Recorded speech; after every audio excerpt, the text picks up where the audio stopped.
Hello दोस्तों, मेरा नाम विकास और आज हम करेंगे क्लास 10th के साइंस का चैप्टर नंबर फर्स्ट का पार्ट 2 जिसका नाम है रासायनिक अभिक्रिया एवं समीकरण। हमने रासायनिक समीकरण तक सारे पढ़ लिए थे। अब हम पढ़ेंगे रासायनिक अभिक्रिया के प्रकार। मैंने आपको पिछली वीडियो में ही बता दिया था रासायनिक अभिक्रिया के 5 प्रकार होते हैं, जिसमें पहला आता है संयोजन अभिक्रिया, दूसरा आता है वियोजन अभिक्रिया, तीसरा आता है विस्थापन अभिक्रिया, चौथा आता है ध्रुवीय विस्थापन अभिक्रिया और पांचवा है रेडॉक्स अभिक्रिया। रेडॉक्स अभिक्रिया को मैंने आपको बताया कि उपचयन और अपचयन अभिक्रिया भी वो कहलाती है। अब हम बात कर लेते हैं अगले टॉपिक की, जिसका नाम है संयोजन अभिक्रिया क्या होती है। संयोजन, मैं आपको एक वर्ड देता हूँ संयोग, या आपको इस मीनिंग नहीं पता होगी तो आपसे कोई बड़ा घर में पेरेंट्स होगा, उससे पूछना कि संयोग का मतलब क्या होता है। वो बताएगा जोड़ना। क्या बताएंगे? जोड़ना। और इसी को ही हम संयोजन अभिक्रिया कहते हैं। कैसे? वह अभिक्रिया जिसमें 2 या 2 से अधिक अभिकारक मिलकर एक अकेले उत्पाद का निर्माण करे उसे हम संयोजन अभिक्रिया कहते हैं। समझ में आ गया? जब 2 या 2 से अधिक अभिकारक मिले और एक अकेले उत्पाद का निर्माण करे उसे हम संयोजन अभिक्रिया कहते हैं। अब एग्जाम्पल दिखाता हूँ। मैंने आपको पहले एग्जाम्पल बताया था, जब मैग्नीशियम ऑक्सीजन की उपस्थिति में जलता है तो मैग्नीशियम ऑक्साइड बनाता है। तो देखो उसमें, जब ये देखो ये दोनों अभिकारक हैं और एक अकेले उत्पाद का निर्माण कर रहे हैं तो ये हमारी एक संयोजन अभिक्रिया हो जाएगी। एक और एग्जांपल दूं तो कोयले का दहन। कोयले का दहन कैसे? जब हम कार्बन को ऑक्सीजन की उपस्थिति में जलाते हैं तो वो कार्बन डाइऑक्साइड बनाता है। तो इसमें देखो 2 अभिकारक एक अकेले उत्पाद का निर्माण कर रहा है, संयोजन अभिक्रिया ये भी हो गई। अब तीसरा है ऐसे ही एग्जाम्पल जल का निर्माण। जल का निर्माण कैसे? जब 2H2 प्लस O2 यानी कि जब हाइड्रोजन ऑक्सीजन दोनों मिलते हैं तो क्या बनाते हैं? जल। और तीसरा एग्जाम्पल देखें, जब कैल्शियम ऑक्साइड को हम अनबुझा चूना या खाली चूना भी कहते हैं। कैल्शियम ऑक्साइड जब जल के साथ अभिक्रिया करता है तो कैल्शियम हाइड्रोक्साइड बनाता है। अब ये कैल्शियम हाइड्रोक्साइड होता है, OH2 का मतलब हाइड्रोक्साइड होता है, और इसे क्या बोलते हैं? भुजा हुआ चूना। जब कैल्शियम ऑक्साइड जल के साथ अभिक्रिया करता है तो कैल्शियम हाइड्रोक्साइड बनाता है और कैसा चूरन? सफ़ेद चूरन का निर्माण करता है। ये भी हमारी संयोजन अभिक्रिया में जुड़ जाती है। अब हम अगले टॉपिक पर आते हैं। अगला टॉपिक का नाम है कि हमारी दीवारों पर सफ़ेदी करने के बाद चमक क्यों आती है। तो चमक, जब मैंने आपको एक एग्जाम्पल दिया था, कैल्शियम ऑक्साइड जब जल के साथ अभिक्रिया करता है तो कैल्शियम हाइड्रोक्साइड बनाता है। तो कैल्शियम हाइड्रोक्साइड कैसा था? सफ़ेद चूरन था। तो जब कैल्शियम हाइड्रोक्साइड हमारे वायु में उपस्थित कार्बन डाइऑक्साइड के साथ वो धीमी गति में अभिक्रिया करके दीवारों पर कैल्शियम कार्बोनेट की एक पतली परत चढ़ा देता है। किसकी? Calcium carbonate. यानी कि जब कैल्शियम हाइड्रोक्साइड हमारे वायु में उपस्थित कार्बन डाइऑक्साइड के साथ अभिक्रिया करता है तो कैल्शियम कार्बोनेट बना देता है। इसी से सफ़ेदी करने के 2 या 3 दिन बाद हमारे कैल्शियम कार्बोनेट का सही तरह से निर्माण हो जाता है और इसमें दीवारों पर चमक आ जाती है। अभिक्रिया क्या है इसकी? कैल्शियम हाइड्रोक्साइड जब कार्बन डाइऑक्साइड के साथ अभिक्रिया करता है तो कैल्शियम कार्बोनेट और जल का निर्माण करता है। समझ में आ गया? अब हमारा कैल्शियम हाइड्रोक्साइड क्या है? एक जलीय विलयन है, यानी कि वो AQ लिख दिया। और कार्बन डाइऑक्साइड क्या है? गैस है, तो उसे G से लिख दिया। और कैल्शियम कार्बोनेट क्या है? ठोस है, उसे हमने सॉलिड से लिख दिया। और कैल्शियम कार्बोनेट को हम चूना, पत्थर भी कहते हैं। और जल क्या था हमारा? लिक्विड, यानी कि उसे I से लिख दिया। अब हम अगले टॉपिक पर आते हैं कि वियोजन अभिक्रिया क्या होती है। इससे हम अपघटन अभिक्रिया भी कहते हैं। अपघटन का मतलब होता है तोड़ना। क्या होता है? तोड़ना। इसे लिखेंगे कैसे? ये वह अभिक्रियाएं होती हैं जिनमें एक अकेला अभिकारक टूटकर 2 या 2 से अधिक उत्पाद बनाए। हम ये भी कह सकते हैं संयोजन अभिक्रिया के उल्टा ही वियोजन अभिक्रिया होता है। संयोजन में पढ़ा हमने एक या दो अभिकारक मिलकर एक अकेले उत्पाद का निर्माण करे, और वियोजन का जब एकल अभिकारक टूटकर दो या दो से अधिक उत्पाद का निर्माण करे। अब हम अगले टॉपिक पे आते हैं कि वियोजन अभिक्रिया के प्रकार क्या हैं। मैं आपको वियोजन अभिक्रिया के प्रकार में ही वियोजन अभिक्रिया के उदाहरण दे दूंगा। वियोजन अभिक्रिया के प्रकार कितने हैं? तो 3 प्रकार के होते हैं, और 3 ही प्रकार से हम किसी चीज़ को तोड़ सकते हैं, अभिक्रियाओं को तोड़ सकते हैं। उसमें पहला आता है ऊष्मा के आधार पर, यानी कि ऊष्मीय वियोजन, या कह सकते हैं ऊष्मीय अपघटन। और होता है विद्युतीय, दूसरा क्या है? विद्युतीय वियोजन। कौन सा? विद्युतीय वियोजन। और तीसरा है प्रकाशीय वियोजन। पहला है ऊष्मीय, दूसरा है विद्युतीय वियोजन, तीसरा है प्रकाशीय वियोजन। अब हम अगले टॉपिक पे आते हैं कि ऊष्मीय वियोजन क्या होता है। तो इसे मैं आपको हिंदी में बताऊं, जिन अभिक्रियाओं को तोड़ने के लिए हमें ऊष्मा की आवश्यकता होती है तो उसे हम ऊष्मीय वियोजन कहते हैं। या तो हम कह सकते हैं जिन अभिक्रियाओं को तोड़ने के लिए ऊष्मा लेते हैं या तोड़ते हैं ऊष्मा के द्वारा, उसे हम ऊष्मीय वियोजन कहते हैं। अब साइंस की भाषा में ऊष्मा द्वारा किया गया वियोजन ऊष्मीय वियोजन कहलाता है। मैंने आपको एक एग्जाम्पल दिया था आपको ऊपर कैल्शियम कार्बोनेट वाला, जिससे हमारे घर में सफ़ेदी के निर्माण के बाद ही हमारे दीवारों पर सफ़ेद परत यानी कि चमकने लग जाती है दीवार। कैल्शियम कार्बोनेट बताया था। कैल्शियम कार्बोनेट को मैंने बताया था वो क्या होता है? चूना पत्थर। उसे जब हम हीट करते हैं ना, यानी कि ऊष्मा देते हैं उसमें, तो वो 2 परस्पर भागों में टूट जाता है। पहला भाग है उसका कैल्शियम ऑक्साइड प्लस में कार्बन डाइऑक्साइड। अब इसे आप ये भी देख लेना कि कैल्शियम ऑक्साइड और कार्बन डाइऑक्साइड ये बैलेंस है किससे? कैल्शियम कार्बोनेट से। दोनों को देख लेना। अब हम अगले पॉइंट पे आते हैं। इसका अगला एग्जांपल है कि 2KClO3। अब ये क्या लिखा है भैया? इसका मतलब है पोटेशियम क्लोरेट, यानी कि 2K मतलब पोटेशियम, K मतलब पोटेशियम, और ClO3 मतलब क्लोरेट, मतलब क्लोरेट। इसे जब हम हीट करते हैं यानी ऊष्मा देते हैं तो ये भी 2 परस्पर भागों में टूट जाता है। कैसे टूट जाता है?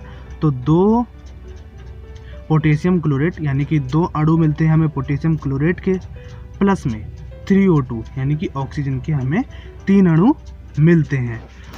ये भी क्लियर हो गया। अब हम बात करते हैं इसी के तीसरे एग्जाम्पल के बारे में। तो तीसरा एग्जाम्पल क्या है हमारा कि जब हम फेरिक सल्फेट, किसको? फेरिक सल्फेट यानी कि 2FeSO4 को हीट करते हैं यानी ऊष्मा देते हैं तो ये 3 परस्पर भागों में टूटता है। पहला क्या है? फेरिक ऑक्साइड यानी कि Fe2O3 प्लस में सल्फर डाइऑक्साइड SO2 यानी कि, और तीसरा है सल्फर ट्राइऑक्साइड। ट्राइऑक्साइड क्या होता है? SO3, उसे ही ट्राइऑक्साइड कहते हैं। और जो हमारा फेरिक सल्फेट था वो हमारा जो विलयन था वो हरे रंग का था, और इसे जब हम हीट करने के बाद देखते हैं यानी कि जब हमारा बचता क्या है? फेरिक ऑक्साइड, तो जब उसे देखते हैं तो वो भूरे रंग में बदल जाता है। ये भी क्लियर हो गया। इसी का चलो एक और एग्जांपल दे देता हूँ। जब हम लेड नाइट्रेट यानी कि 2Pb ऑक्साइड NO32, इसे ये NO32 है ना, इसे नाइट्रेट बोलते हैं। क्या बोलते हैं? नाइट्रेट। जब इसे हम हीट करते हैं यानी ऊष्मा देते हैं तो ये 3 परस्पर भागों में टूटता है। पहला क्या है?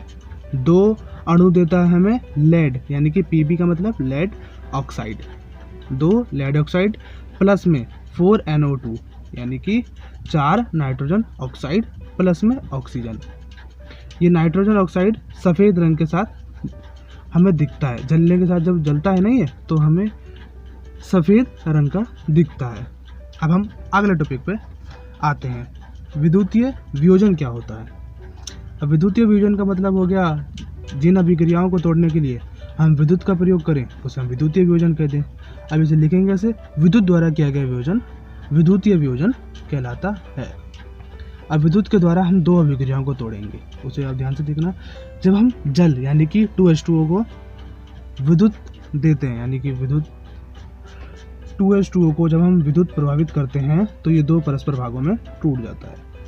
पहला क्या है 2H2 यानी कि 2 हाइड्रोजन अणु देता है, प्लस में O2 यानी कि ऑक्सीजन देता है। ये 2 परस्पर भागों में टूट गया, जिसे हम अभिक्रिया हम जब प्रयोगशाला में करते हैं तो इसमें 2 क्रोड को लगाकर चेक करते हैं कि हाइड्रोजन कहाँ गया, ऑक्सीजन कहाँ गया।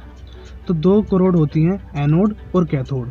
इनके बारे में हम चैप्टर 3 में पूरी सही तरह से पढ़ेंगे, इसमें तो खाली अभी थोड़ा सा है। एनोड पे मैं आपको बता दूं तो एनोड पे प्लस का चार्ज होता है, कैथोड पर माइनस का चार्ज होता है। बस इतना ही समझ लो। इसके बाद हम तीसरा चैप्टर जब करेंगे तो उसमें आपको डिटेल में बताया जाएगा। दूसरा एग्जाम्पल है जब हम सोडियम क्लोराइड यानी कि 2NaCl को जब हम हीट करते हैं तो ये 2 परस्पर भागों में टूट जाता है। किन 2 परस्पर भागों में? तो 2Na यानी कि 2 सोडियम के अणु मिलते हैं और Cl2 यानी कि 2 यानी कि 1 क्लोराइड बनता है। अब हम अगले टॉपिक पर आते हैं कि प्रकाशीय वियोजन क्या होता है। प्रकाशीय वियोजन का मतलब होता है प्रकाश द्वारा किया गया वियोजन प्रकाशीय वियोजन कहलाता है। किसी अभिक्रियाओं को प्रकाश की उपस्थिति में तोड़ना प्रकाशीय वियोजन कहलाता है। अब देखते हैं हम 2 अभिक्रियाओं को तोड़ेंगे इसमें भी। जब हम 2AgCl यानी कि 2 सिल्वर क्लोराइड के अणु को प्रकाश की उपस्थिति में रखते हैं तो ये 2 परस्पर भागों में टूट जाता है। कौन 2 परस्पर भागों में? तो 2Ag यानी कि 2 सिल्वर प्लस में क्लोराइड अलग हो जाता है। अगली यही अभिक्रिया है 2AgBr यानी कि 2 सिल्वर ब्रोमाइड। जब अलग करते हैं प्रकाश की उपस्थिति में अलग होता है तो 2Ag प्लस में Br2 यानी कि 2 सिल्वर और ब्रोमीन अलग हो जाता है।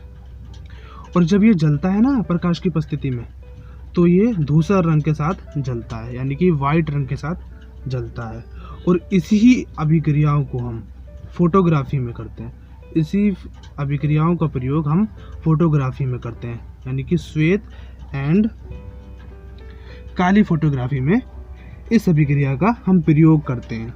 समझ में आ गया? इसे लिखेंगे कैसे? इस अभिक्रिया का प्रयोग हम काला और श्वेत फोटोग्राफी के रूप में प्रयोग में करते हैं। अब हम बात कर लेते हैं विस्थापन अभिक्रिया। विस्थापन अभिक्रिया करने से पहले मैं आपको एक श्रेणी दिखा रहा हूँ। इस श्रेणी को आप याद कर लो या इस श्रेणी को अभी समझ लो। याद कर लोगे तो तुम्हारे लिए अभी सही होगा, क्योंकि तीसरे चैप्टर में भी इसे पढ़ना है। तीसरे चैप्टर में तो अभी डिटेल में है, लेकिन इसमें तो है ही नहीं। मैंने इसे इसलिए दिया है क्योंकि विस्थापन अभिक्रिया में आपको कुछ में डाउट होगा, इसलिए इसे याद कर लो। इस श्रेणी में हमें दे रखा है सभी धातुओं को उनके विस्थापित करने की क्षमता, यानी कि कितने अधिक अभिक्रियाशील हैं, कौन कम अभिक्रियाशील है, कौन सबसे कम अभिक्रियाशील है, इसमें दे रखा है। तो इसमें सबसे पहले दे रखा है पोटेशियम, यानी कि वो सबसे अधिक अभिक्रियाशील है। वो किसी दूसरी धातु को तुरंत ही अभिक्रिया कर सकता है और ये जल भी सकता है। जलने का सिस्टम हम तीसरे चैप्टर में पढ़ेंगे। और सोडियम भी और कैल्शियम भी, मैग्नीशियम है, फिर एल्युमिनियम है, फिर जिंक है, फिर आयरन है, फिर लेड है, फिर हाइड्रोजन है, फिर कॉपर है, फिर Hg यानी मरकरी है या पारद कह लो, फिर सिल्वर है, फिर Au यानी कि गोल्ड यानी कि सोना है। अब हम बात कर लेते हैं विस्थापन अभिक्रिया की। विस्थापन का मतलब होता है किसी भी कोई ज़्यादा अभिक्रियाशील है, कोई ज़्यादा बड़ा है तो वो कम को हटा देता है। ऐसे भाई हमारे घर में भी होता है, कोई बड़ा लोग भाई उनका आदर करना पड़ता है, करता है ना, ऐसे होता है। विस्थापन अभिक्रिया का मतलब क्या हो गया? ये वह अभिक्रिया है जिसमें अधिक अभिक्रियाशील तत्व कम अभिक्रियाशील तत्व को विस्थापित कर देता है। एग्जाम्पल दिखाता हूँ मैं आपको, जैसे कि कॉपर सल्फेट। कॉपर सल्फेट का रंग कैसा होता है? नीले रंग का। कैसा रंग का? नीले रंग का। जब इसे हम जिंक के साथ अभिक्रिया करते हैं, यानी कि Zn के साथ अभिक्रिया करते हैं, तो ये जिंक सल्फेट बनाता है। अब जिंक सल्फेट क्यों बनाता है? मैंने आपको एक श्रेणी दी थी, आपने याद कर ली होगी। तो देखो उसे वो कौन से नंबर पर आता है? जिंक। तो जिंक को देखोगे आप 5वें नंबर पर आता है। और कॉपर सबसे आखिरी के ऊपरी तीसरे भाग पर आता है, नीचे से तीसरे भाग पर आता है। यानी कि जिंक ज़्यादा अभिक्रियाशील है तो वो तुरंत ही सल्फर डाइऑक्साइड के साथ अभिक्रिया कर लेता है। तो क्या बना देता है? जिंक सल्फर बना देता है, प्लस में कॉपर अलग बना देता है। और ये कॉपर सल्फेट नीले रंग का था। जब जिंक सल्फेट को देखते हैं तो वो रंगहीन रंग का हो जाता है। ऐसे दूसरा एग्जांपल देखते हैं कि जब कॉपर सल्फेट, हम कॉपर सल्फेट ही देखेंगे इसमें, कॉपर सल्फेट यानी नीले रंग का जो होता है वो मैग्नीशियम के साथ जब अभिक्रिया करता है तो मैग्नीशियम सल्फेट बना देता है। कैसे बना देता है? अब उनमें देखो मैग्नीशियम कौन से नंबर पे है, आप देखोगे या तो आपने याद कर रखा होगा तो वो चौथे नंबर पे आएगा, यानी कि वो ज़्यादा विक्रियाशील है कॉपर से, तो वो तुरंत ही मैग्नीशियम सल्फेट बना देता है प्लस में कॉपर। कैसे रंग का? रंगहीन रंग का ये भी है। और ऐसी एग्जांपल है जब कॉपर सल्फेट यानी नीले रंग का आयरन के साथ अभिक्रिया करता है, यानी Fe के साथ अभिक्रिया करता है तो फेरिक सल्फेट बना देता है प्लस में कॉपर। यहाँ पे जब हम आयरन लेते हैं, वो जो लोहा लेते हैं तो उस पर भूरे रंग की परत चढ़ जाती है और जो नीले रंग से वो हरे रंग में बन जाता है, यानी कि फेरिक सल्फेट कैसे बन जाता है? हरे रंग में बदल जाता है। अब हम बात करते हैं अगले टॉपिक की जिसका नाम है द्विविस्थापन अभिक्रिया। मैंने आपको रासायनिक अभिक्रिया को पहचानने के तरीके में एक चीज़ बताई थी, अवक्षेप का बनना, और इसे हम अवक्षेपण अभिक्रिया भी कहते हैं। किसे? द्विविस्थापन अभिक्रिया को हम अवक्षेपण अभिक्रिया भी कहते हैं। इसमें आपको अवक्षेप बनते हुए दिखेंगे। और इसका मतलब क्या होता है द्विविस्थापन अभिक्रिया का? यह वह अभिक्रियाएं होती हैं जिनमें दो यौगिकों के बीच में आयनों की अदला बदली होती है, फिर एक नया यौगिक बनता है। जब दो या दो से अधिक यौगिकों में आयनों की अदला बदली हो गई, उसके बाद एक नया यौगिक बनकर तुम्हारा दिखता है। अब एग्जांपल देता हूँ, जब Na2SO4 यानी कि सोडियम सल्फेट किसके साथ अभिक्रिया कर रहा था? बेरियम क्लोराइड के साथ अभिक्रिया करता है, तो ये बेरियम सल्फाइड बनाता है प्लस में 2NaCl यानी कि सोडियम क्लोराइड बना देता है। इसमें देखो सल्फर ऑक्साइड माइनस का और बेरियम क्लोराइड प्लस का, ये तुरंत ही इससे अभिक्रिया करके भैया इसमें आयनों का दान बदल जाता है, इससे चिपक जाता है और ये NaCl के साथ चिपक जाता है। हो गया। और कैसे रंग का बनाता है? ये सफ़ेद अवक्षेप बनाता है। कैसे रंग का? सफ़ेद अवक्षेप। ऐसे देख लेते हैं एक और example, copper sulphate. Copper sulphate जब हमारा, इसे बोलते हैं H2S। क्या है ये? H2S hydrosulphide. जब इसके साथ अभिक्रिया करता है तो कॉपर अलग हो जाता है और हाइड्रोजन सल्फाइड अलग हो जाता है। कॉपर अलग हो जाएगा और हाइड्रोजन सल्फाइड, सल्फर डाइऑक्साइड अलग हो जाएगा। समझ में आ गया? अब इसे हम अगले टॉपिक के बारे में बात करते हैं जिसका नाम है रेडॉक्स अभिक्रिया। रेडॉक्स अभिक्रिया में मैंने आपको बताया था उपचयन और अपचयन बताया था। इसे हम ये भी लिख सकते हैं, रेडॉक्स अभिक्रिया को हम उपचयन और अपचयन अभिक्रिया को ही हम रेडॉक्स अभिक्रिया कहते हैं। अब उपचयन अभिक्रिया का मतलब क्या होता है, अब इसको देख लेते हैं। उपचयन का मतलब होता है जिन अभिक्रियाओं में ऑक्सीजन की वृद्धि हो और हाइड्रोजन का ह्रास हो। किसी किसी अभिक्रिया में आपको ऑक्सीजन की वृद्धि तथा हाइड्रोजन का ह्रास होते हुए दिखेगा, उन पे अभी हम चर्चा करेंगे। उसके बाद है अपचयन अभिक्रिया। इसका एग्जाम्पल मैं दोनों को एक साथ दूंगा। अपचयन अभिक्रिया का मतलब क्या होता है? इस अभिक्रियाओं में ऑक्सीजन का ह्रास होगा और हाइड्रोजन की वृद्धि होगी। उपचयन में ऑक्सीजन की वृद्धि और हाइड्रोजन का ह्रास। एग्जाम्पल देता हूँ पहला, कि पहला जब कॉपर यानी कि Cu ऑक्सीजन के साथ अभिक्रिया करता है तो कॉपर ऑक्साइड बना देता है। और कैसे रंग का? काले रंग का बना रहा है। तो उसमें देखो कॉपर क्या है? एक धातु है, उसके साथ वो तुरंत ऑक्सीजन चिपक जा रहा है, तो इसमें ऑक्सीजन की तो वृद्धि हो रही है, तो ये हमारी एक उपचयन अभिक्रिया है। उपचयन अभिक्रिया हो गई। और इसी से ही एक उदाहरण लेते हैं, कॉपर ऑक्साइड जब हाइड्रोजन के साथ अभिक्रिया करता है। कॉपर ऑक्साइड ले रहे हैं अब इसको हम। कॉपर ऑक्साइड जब हम हाइड्रोजन के साथ अभिक्रिया कराते हैं तो ये कॉपर प्लस में जल का निर्माण करता है। अब इसमें दोनों अभिक्रियाएं हैं। देखो जब कॉपर ऑक्साइड है तो इसमें कॉपर ऑक्साइड को, अब इधर देखो यहाँ खाली कॉपर बचा है, तो इसमें ऑक्सीजन का तो ह्रास हो रहा है, तो यानी कि ये अपचयन अभिक्रिया हो गई। इसमें से ऑक्सीजन निकल गया तो ये अपचयन अभिक्रिया हो गई। और ये है हाइड्रोजन। अब हाइड्रोजन को देखना, इधर इसमें ऑक्सीजन चिपक रहा है, यानी कि ये उपचयन होगी। जिसमें ऑक्सीजन बढ़े उपचयन अभिक्रिया, जिसमें ऑक्सीजन घटे उसे अपचयन अभिक्रिया कहते हैं। समझ में आ गया? अब हम बात कर लेते हैं अगले टॉपिक की जिसका नाम है ऊष्मा के अनुसार रासायनिक अभिक्रिया के प्रकार। ऊष्मा के अनुसार रासायनिक अभिक्रिया दो प्रकार की होती हैं। एक अभिक्रिया में ऊष्मा का उत्सर्जन होता है और एक अभिक्रिया में ऊष्मा को तोड़ने के लिए हम तीन चीज़ का प्रयोग करते हैं। उसको हम बाद में बात करेंगे। पहले देख लेते हैं पहली कौन सी अभिक्रिया है। पहली है ऊष्माक्षेपी अभिक्रिया। कौन सी अभिक्रिया? ऊष्माक्षेपी अभिक्रिया। और दूसरी ऊष्माशोषी अभिक्रिया। हो गया। अब देख लेते हैं ऊष्माक्षेपी अभिक्रिया क्या होती है। ऊष्माक्षेपी अभिक्रिया का मतलब होता है जिन अभिक्रियाओं में उत्पादों के निर्माण के साथ साथ ऊष्मा का भी उत्सर्जन हो, यानी कि उसमें ऊष्मा भी निकले। समझ में आ गया? जैसे मैं आपको एग्जांपल देता हूँ, जैसे प्राकृतिक गैस का दहन। प्राकृतिक गैस मतलब CH4। CH4 क्या है? एक गैस है। जब उसे हम ऑक्सीजन की उपस्थिति में जलाते हैं तो बनाता है वो हमारा कार्बन डाइऑक्साइड, यानी कि CO2 प्लस में 2H2O प्लस में ऊष्मा। क्या? कार्बन डाइऑक्साइड प्लस में 2 जल के अणु प्लस में ऊष्मा देता है। देखो इसमें ऊष्मा निकल रही है, तो ये हमारी एक ऊष्माक्षेपी अभिक्रिया कहलाती है। अब हम दूसरे एग्जाम्पल पे बात करते हैं। दूसरा एग्जाम्पल है श्वसन भी एक ऊष्माक्षेपी अभिक्रिया होती है। कैसे? जब C6H12O6, ये क्या है? हमारे एक जलीय विलयन यानी ग्लूकोज का फॉर्मूला भी बोल सकते हैं इसे हम। बोल सकते हैं जब इसका हम 6 ऑक्सीजन के साथ अभिक्रिया करेंगे तो बनता है हमारा 6 कार्बन डाइऑक्साइड। कार्बन डाइऑक्साइड कैसा होता है? जलीय विलयन वाला होता है। प्लस में 6 जल के अणु प्लस में ऊष्मा। 6 कार्बन डाइऑक्साइड ये जल के अणु बनाएगा, गैस के अणु नहीं, जल के अणु। और 6 जल बनाता है, 6 जल के अणु प्लस में ऊष्मा।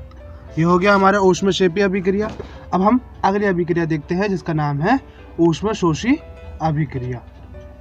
ऊष्माशोषी अभिक्रिया क्या होती है? जिन अभिक्रियाओं में अभिकारकों को तोड़ने के लिए ऊष्मा, प्रकाश या विद्युत की आवश्यकता होती है उसे ही हम ऊष्माशोषी अभिक्रिया कहते हैं। आपने वियोजन अभिक्रिया के प्रकार के बारे में पढ़ा था। उन सब के उदाहरण आप इसमें मिला दो, यही हमारी ऊष्माशोषी अभिक्रिया का भी उदाहरण जुड़ जाएगा। जितने भी आपने वियोजन अभिक्रिया के उदाहरण देखे, जैसे फेरस सल्फेट का तोड़ा था हमने, कैल्शियम कार्बोनेट को तोड़ा था, 2H2O को तोड़ा था और सिल्वर क्लोराइड को तोड़ा था, सिल्वर ब्रोमाइन को तोड़ा था, ये सारे के सारे हमारे ऊष्माशोषी अभिक्रिया में जुड़ जाएंगे। समझ में आ गया? अब हम बात कर लेते हैं अगले टॉपिक के, जिसका नाम है दैनिक जीवन में, हमारे दैनिक जीवन में उपचयन और अपचयन अभिक्रिया के उदाहरण।